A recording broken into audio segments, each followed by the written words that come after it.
Let me be absolutely clear about what we are witnessing today. The ground beneath the Iraqi dinar has fundamentally shifted, and the tremors are being felt across the entire global financial landscape.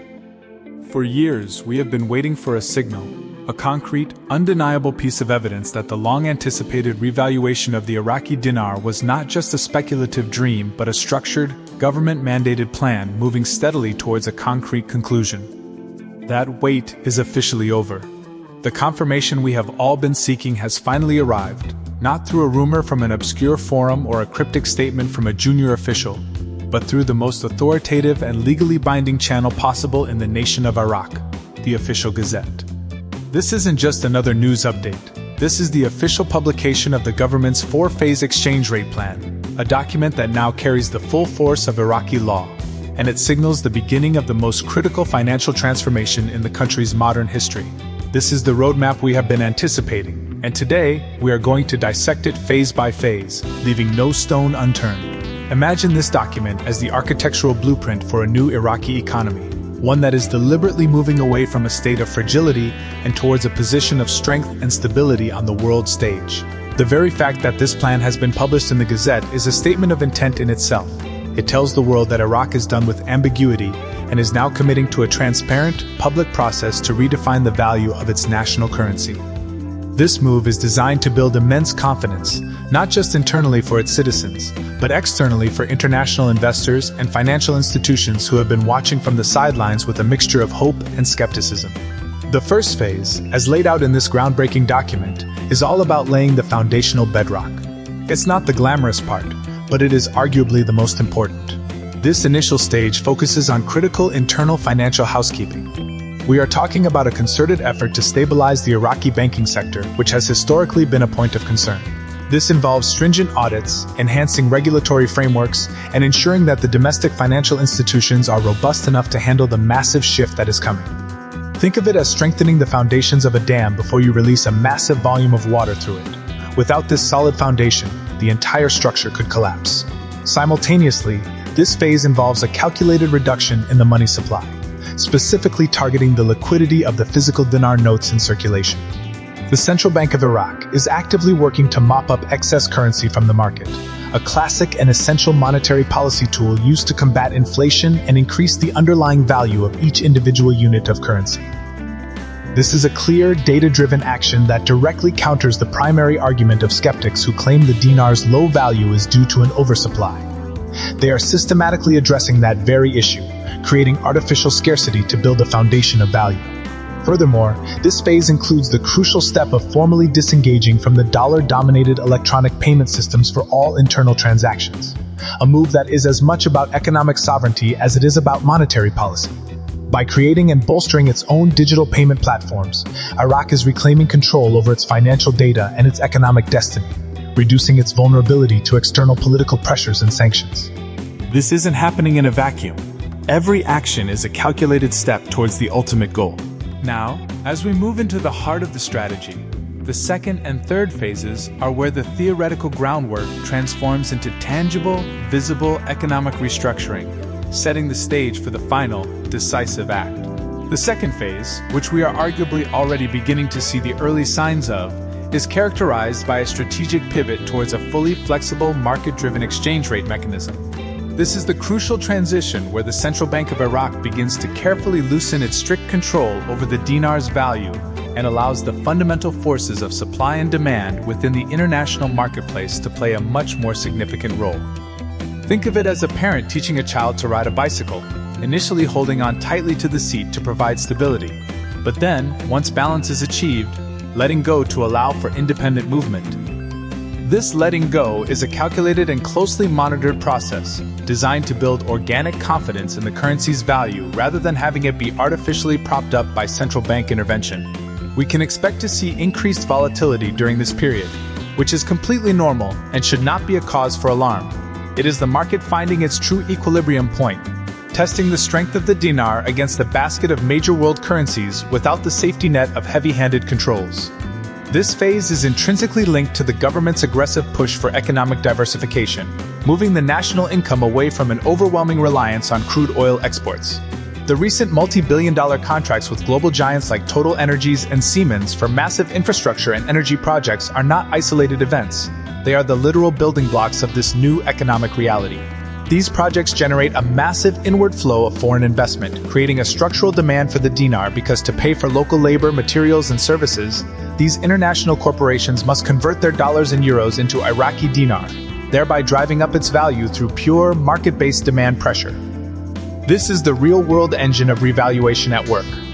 Then we arrive at the pivotal third phase, which the document refers to as the managed float, or crawling peg period. This is the final dress rehearsal before the grand premiere.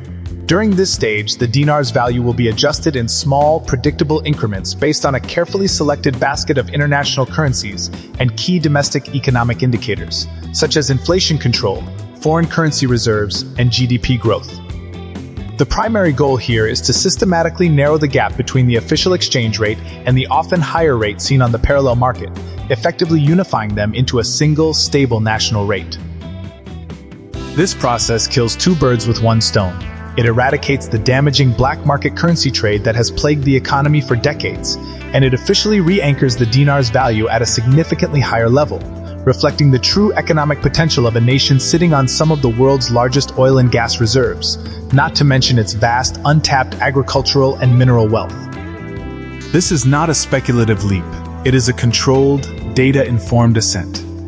The publication of this specific detail in the official Gazette is a powerful signal to the international financial community, including the International Monetary Fund and the World Bank, that Iraq is methodically checking every box required for a successful currency transition, adhering to global best practices and building the necessary credibility to eventually be seen as a stable and reliable partner in the global economic arena, no longer defined by the conflicts of its past, but by the immense potential of its future.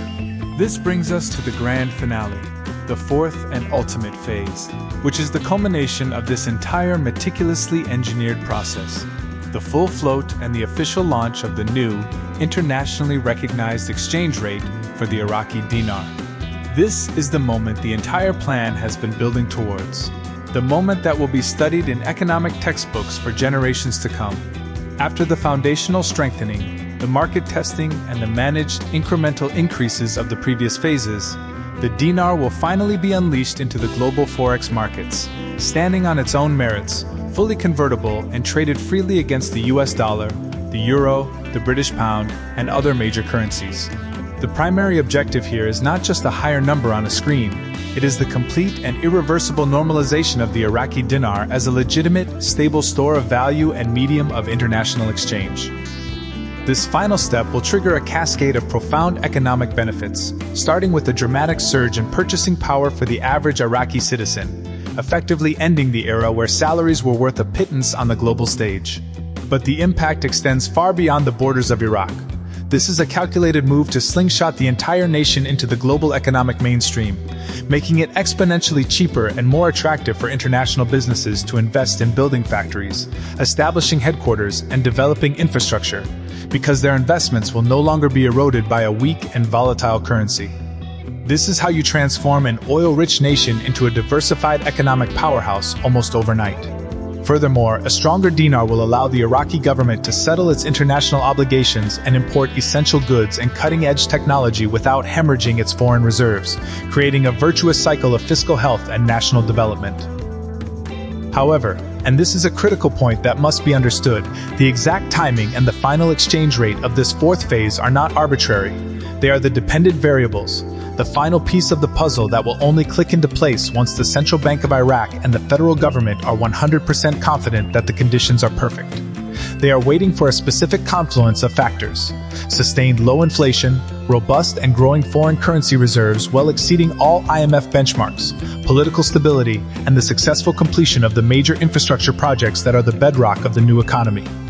The publication of this plan in the official Gazette is their way of telling the world, and more importantly, their own people, that the countdown has officially begun. The train has left the station, and there is no turning back. This is no longer a matter of if, but a matter of when. The roadmap is now public law, and every ministry, every financial institution, and every international partner is now operating with this final destination in clear view. The strategic patience that has defined this entire journey is now entering its final chapter. So what does this mean for you, right here, right now? It means that passive observation is no longer a viable strategy. We are at a historical inflection point, a rare convergence of policy, economics, and geopolitics that creates a window of opportunity that may never open again in our lifetimes. This is not the time to sit on the sidelines hoping for the best. This is the time to become proactively informed, to understand the nuances, and to position yourself to make educated decisions. The information we have broken down today is your blueprint, your strategic advantage. Therefore, your immediate call to action is this. Do not let this video be the end of your research. Let it be the foundation. I need you to take this knowledge and solidify it. Go down into the comment section right now and tell me which phase of this plan you believe is the most critical for the ultimate success of the revaluation. I want to hear your perspective and engage with you directly. Then, make sure you have the bell icon clicked because the developments from this point forward will come fast and furious, and you do not want to be the last to know. This is your financial future at stake. This is history in the making, and you now have a front row seat. Stay informed, stay vigilant, and I will see you in the next update.